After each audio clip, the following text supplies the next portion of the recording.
Hi guys, this is Rogue. Today we'll talk about Siemens and micosense puffin crossing rights. Let's get started. There's the micosense fire wrong with us, white yellow buttons, and the green light. Fantastic, isn't it? It is. It really is fantastic. And you know what? I love these lights.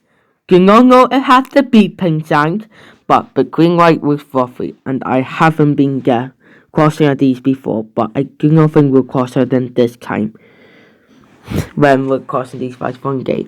Nice green light, nice button, very nice though. I could give myself a woohoo for that. And see the green light fantastic up there. And we were here. Thank you, micosense lights. On to the scenes right now. Dark yellow button and green light. Very roughy green light. And then the buttons. And the last bit of a micosense light and sense light and redman were fluffy. Well, you two, cheery bye. See you soon.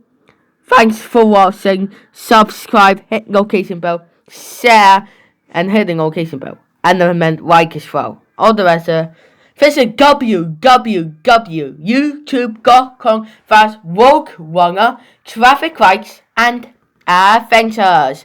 See you all again soon. Bye bye.